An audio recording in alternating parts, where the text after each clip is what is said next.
pledge allegiance to the flag of the United States of America and to the republic for which it stands, one nation, under God, indivisible, with liberty and justice for all. Okay, are there any adjustments to the agenda? None. Okay. Consideration of the minutes from our last meeting? They should be included in your packet. Barring any errors or omissions, I would recommend approval as written. Motion approved. I second that. All right, all in favor? Thank you. And opportunity for public comment, if anybody has anything they want to mention to the board. or- Mr. Elkin?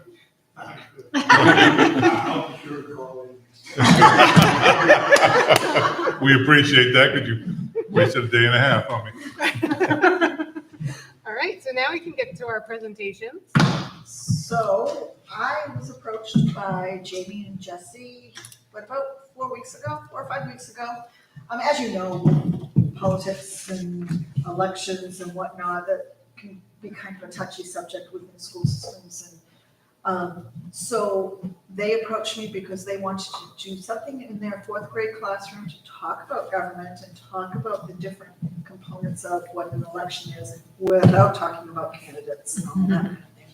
And would it be okay if they did something? And then they brought the 3rd and 4th grade into this a little bit too. So I asked them, after I heard what they were going to do, I asked if they would be willing to share at the school committee, and they both agreed. So go ahead, Jesse, and I'll help you out. Tell us what you did. Okay, so we talked about the election and basically just the general procedures of an election, the primary election, the general election, how states have different, a different weight depending on how big they are. Our one rule was that you could not talk about people, you can talk about candidates, you can talk about the people in this election, you can talk about who you're gonna vote for. And we said, if you do, you need to go over to 3rd grade, because in 4th grade, we're not talking about people. If you're gonna get this, we do not talk about people, and they all did a really good job with that. So we first had a primary election, and they had 4 options, and this was only for 4th grade. So it was pizza party, ice cream party, extra recess, or free computer time. And we talked about how because they love the Who Would Win book, so I said it's basically the Who Would Win bracket. Whoever wins this, they go on to the final round, and that's gonna be our final vote. And so they voted in our classroom, and our rules were that you had to be quiet while you vote, you couldn't talk. You couldn't tell people what to vote for, you couldn't talk about that. And then you could write your name on it, or else your ballot was gonna get thrown out, and you had to fill in the box completely, like it was a real ballot. And so everyone put out the ballot, we got them back, and the 2 winners were ice cream and pizza party. And so we said, okay, now we're gonna open this up to the 3rd grade. And we explained that even though 3rd grade would not get to take part in the reward that won, they were still going to vote, and their vote mattered just as much as theirs did. And we talked about how every single vote counts. And so they had to now pick a side of if they wanted to be on pizza or ice cream, and they had to campaign to the 3rd graders to get them to vote. And then a couple of kids asked, can we give the 3rd graders things to get them to vote for our side? And we said, no, you cannot, that is bribery. And we talked about how bribery is a real thing that people do and people get in trouble for. We have heard on Kid News a couple weeks ago about how Eric Adams, the mayor of New York City, he was in trouble for bribery, and so we talked about that. We talked about how that was real. And I said, if I catch any of you give the end of the 3rd graders anything, I will take all of your class economy, because in real life you go to jail and you get fined. So no bribery. And then we also said, of course, you can't threaten them, of course.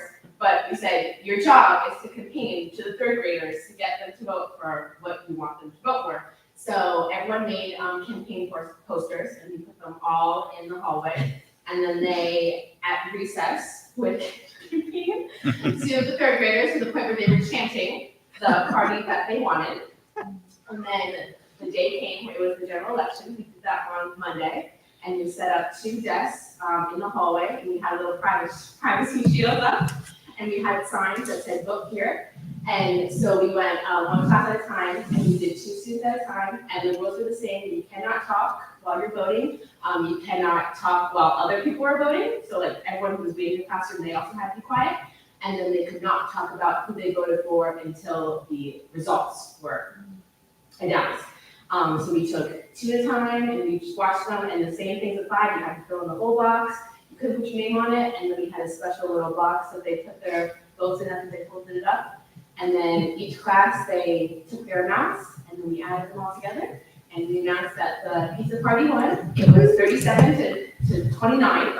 And that, I know, right? And the pizza party kids were screaming, and the ice cream kids were a little disappointed. And we talked about how this is what happens in a real election. Sometimes you don't get what you voted for, but that's just what happens, and life goes on. Do they get a pizza party? They do get it.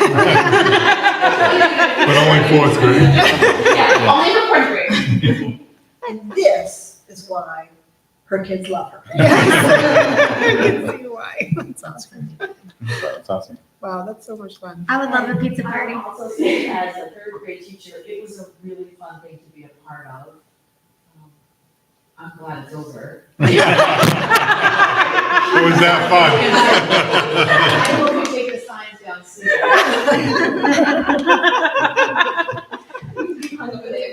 It was a fun thing to be a part of. Lots of energy. Yeah, it was really cool. Yeah, that's awesome. Thank you for sharing that. though. Thank you so much, all of What you. a great experience for them. Very nice to meet all of you. Thank you. Yeah, Thank you all. Thank you for coming Thank you in. guys. Have a great night. Yeah. And remember, today wasn't a Friday in service. You No. need to be here tomorrow night. You did a great job. Yes. Yeah. Thank you. Thank you very much.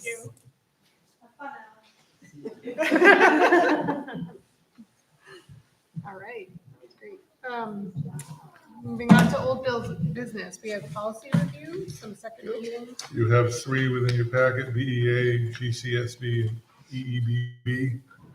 I'm not going to follow that by talking about policy unless you have any direct questions. But you made no changes last time, so I would recommend approval barring any questions that you have. Yeah, I would recommend approval. I second that. Okay, all in favor? Okay. And bill warrant number 5, I have back, student I count. think. So the official, come on, we already moved, that's good. So the official student count for schools is always October 15th, so we spend the rest of the month going through all of that. And just a couple quick notes for you. Population here is fairly stable. We dropped 9. High school dropped 17, which is a good thing because of tuition, and we knew that because we know our big classes are graduating. We have 1 more year of that. Free and reduced was up 18 this year, which is only an indicator of poverty level. For the first time in my 10 years as superintendent here, we're crossing the 30% threshold. And I just put that mark in here because that's not typical for us. We're usually around 20. Can I ask a question? Sure. I'm so sorry to interrupt. No, you're not interrupting. Are they doing like free school for free lunch for all kids? Yes. Okay. Yes. I just wanted to make sure. 'Cause We still I did- track that demographic, but yes. Okay. Phew. Yes, So I was like, everybody my kids has are access receiving to free lunch. Yes. That's where we should not. No, be. no, everybody Okay. gets that. Okay. That's still how it's tracked, though. There are a couple other mechanisms that come into that, Okay. but that's still what it's. So with that, are you getting the same number of returns? So there's a second way that it can be done if there's something done outside that now connects to us from a data bank. Oh, okay. So we are getting similar returns, but we also have access to something that gets renewed annually, Okay. which has helped track more accurately, And we had access to that in years past too. just the last 2 years. Okay. But overall, your populations are fairly stable here with the exception of 912, which we know will drop 1 more year. Did you say 30%? 30% qualify for free and reduced, which follows the federal definition of poverty or the next tier up, yes. And typically, we've been around 20 to 22%. So just an earmark as we go forward, and it's our first year. Did they in that. raise the poverty level this year? That's what I was wondering. Not the federal level. With the Okay. price increases of everywhere. I mean, there's not a Wonder- lot of But- low-income housing here, is there? But federal minimum wage is still where it's been. It's our minimum wage has changed statewide. Interesting. So it's just something we'll keep an eye on. Yeah. It's like, are people moving in with their parents? Because there's not what I mean? Like There's not a Bucksport has lot, a right? ton of low-income Yes. housing. You're going to get that, but we don't have We don't have any. Yeah, so it's like, People are either where is it? struggling or- And the housing prices are high, like in this town are high, so it's like, Yeah. it's interesting, like, are people moving in with their parents? What Yeah. are- where- Well, there is what's some of that. We have happening? grandparents raising kids and we have Yeah, other pieces. The house prices weren't too bad if they have lived here for a while and their situation's changing. Yeah. Because we bought a house in 2019 and it was cheap compared to what what houses are Yeah. selling for now. Yeah. Here. That's true back in in most, the yeah. old now. Yeah. Well, not all of yours. Yeah. I was like, most of my time. Yeah. Could you remind me the general, I want to hold you to it, number, that's total population? Based on my percentages. of that? For K-12 Yeah. or for K-8? Based on this 30%. So that would be total, which would be 547. Thank you.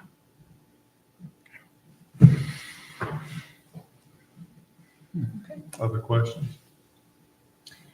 Not to like keep beating this horse, but Go for it. are you guys noticing this in the school? Like, are you seeing the, with like snacks and stuff like that? Or like, are you noticing the rise in the poverty level at all in school? Or a difference? We don't have anybody this year coming to the office for snacks. Not as we've had in the past. I think we're seeing some of the different trends, as James said, with the grandparents raising kids or the sharing of homes with families moving in together or moving with a parent or a grandparent. We're seeing some of that.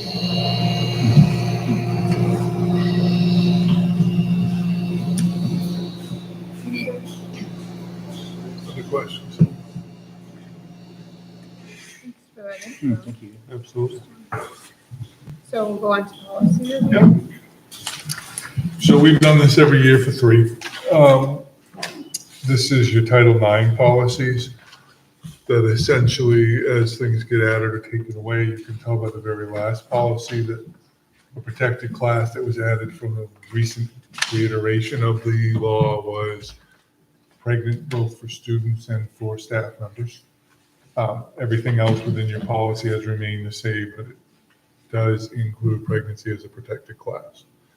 And I will gladly go through any of them with you that you would like to, but the reality is it's not different except for that one piece.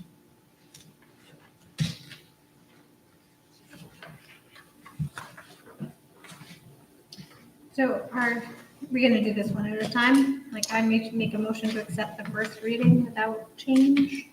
The first reading, you can do them all together or separately, that's up to you.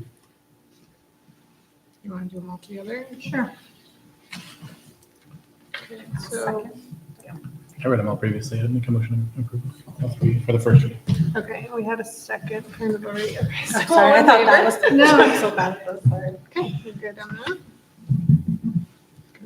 Okay, so then we can move on to our reports. We have our principal's report. Absolutely.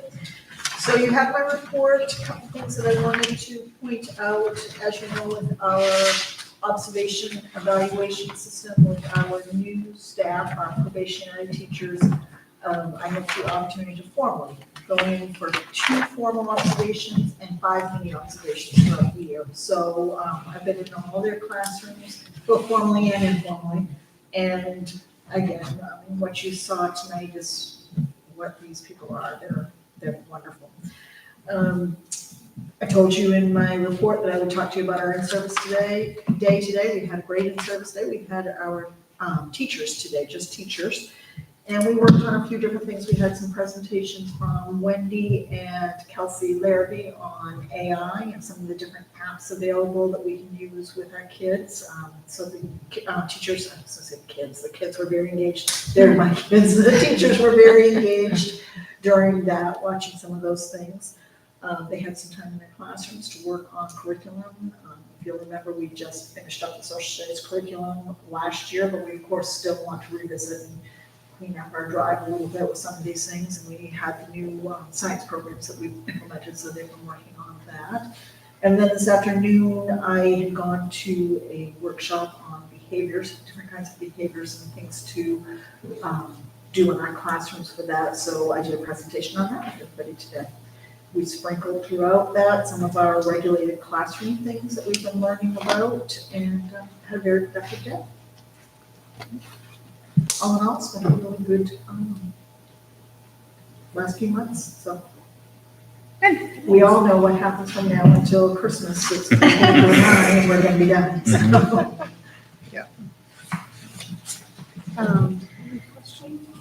What's an example of like an AI app that you learned about? They have what's called school AI that a lot of our staff use. And we explored today doing things like creating worksheets, writing an assessment, talking about a lesson plan that they might have on such and such, whatever. So we all had some type of project that we wanted to work on, and they worked on that. They helped us with that. There were a couple of different apps that they shared with us. Wendy does an app with her kids where she records on this app the reading of a math problem. So a lot of kids, for example, can do the math skill, but reading the problem is a struggle for them. So she has recorded all of her math assessments so that a child can sit and listen to the reading of the math and then solve the problem. Same with spelling tests, so that they can hear the spelling word through headphones and write their spelling word without having to keep up with the class. So she shared that. Kelsey shared, what's it called, Pear Deck, I think it was, where it was like an exit ticket or an entrance ticket for different kinds of questions that kids can be on their laptops doing. Just different things like that, and I got to explore with those. It was fun. Technology is where it's at with some of these kids, so trying to keep them engaged is exciting for them. Thank you. Any questions? Okay. We'll move on to our vice principal's report. Okay. The fall athletic season has come to an end, and girls ended strong in both cross country and soccer. Girls cross country came in runners-up in the championship, and our girls soccer team was also runners-up in their championship. But overall, for everybody, it was another great season. Everything went really well. We ended our soccer season with a fun outside the league game against Dedham here under the lights. They bring lights into our soccer field, and that's just a huge community event, and it's so much fun. So the kids enjoyed that. We've already begun our winter season, believe it or not. We already had tryouts right before Halloween, and tomorrow we couldn't use our gym yesterday and today because it's set up for the election. So tomorrow starts practices, and then we have changed our season to start a little bit earlier for games. So our first game is the 14th, and then we hit the ground running with that. So that's something to look forward to. Also, we had our Scholastic Book Fair recently, so big thank you to Mrs. Schatz because she pulls all that together and does all the work for that. And comparing profits from year to year, she's doing just as well, if not better, than prior years. So that's a good thing. And the proceeds from that just go to put more books back into our school. So it's a good thing all the way around. And PTG had their trunk or treat recently, which was another fun event. And they also did their pie sale. That's already completed. The pies will be in this Thursday for pickup. So if you didn't order a pie, you missed out. But I think they'll do it again next year because that's another good one. And they're always looking for volunteers to come to their meetings and help out with events. Any questions? Thank you. Yeah. All right. Move on to You should have my report in your packet. I picked 3 things to focus on this month, just to kind of give you an idea of the things that are filling my days. And we have a lot of students coming and going at the beginning of the year. We have a lot of referrals that we're trying to finish up from the previous year. And then interventions have been taking place. And so we are identifying new students. So that's been a big part of my fall.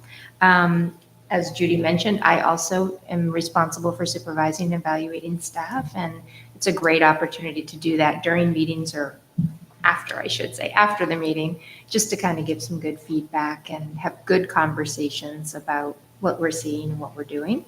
And then I think I've already mentioned this, but we are being reviewed by the Department of Education in December. They will be here on site looking at our files, and I think we do a really good job. And I think we are pretty careful with what we're doing. We certainly are always doing things in the best interest of students while also trying to follow the law. And so I'm feeling pretty good about that, but it is a lot of preparation so that when they're here, we can make it as efficient as possible. So happy to answer any questions.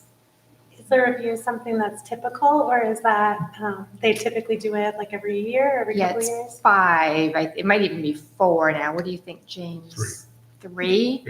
Well, this is my 4th year, and this is my first one in I Orrington. just finished it so- when you came on, yeah. Yes, and James so kindly made sure that all 3 districts are being done at the exact same time. So that's. That was just a fight. They weren't to begin with.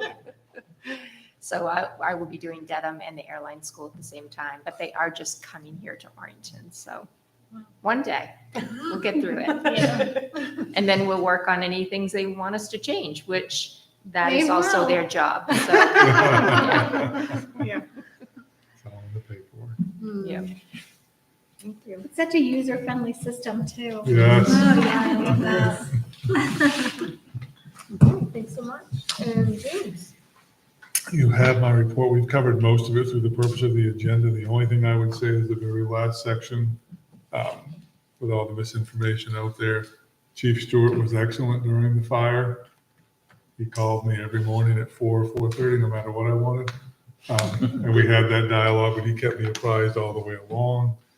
And I would just point out that that was Fire Safety Week, and they still sent people.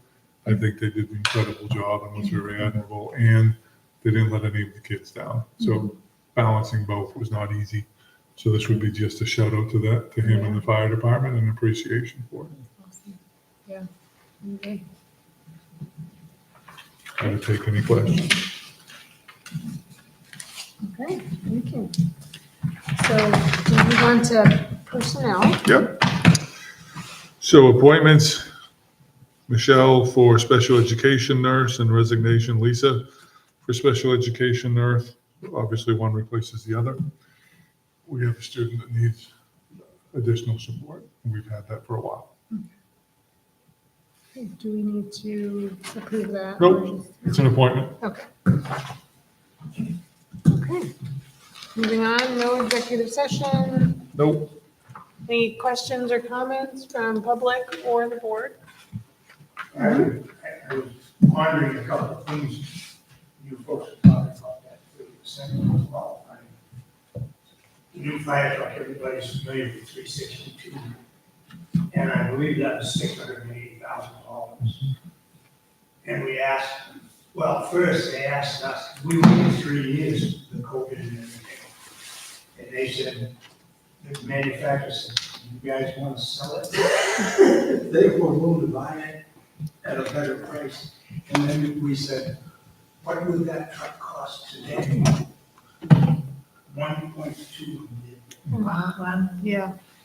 And another example is the big wheeler that the truck uses to plow with, the dump truck with the double axle. We paid a little over $200,000 for that 2 years ago, I think. That's $320,000. Everything's gone up. So when you think about things and look around, you can see why people struggle. Agreed. A friend of mine, a high school friend, bought a house in Cape Elizabeth, 1977. We were long out of high school, 46,000. It sold 11 years ago for 320. It sold 2 months ago, 900. It's unbelievable. Yes, it is. And I mean, first to get that I live in a small world here in Orrington. Mhm. You don't see that and think about it a whole lot. People struggle.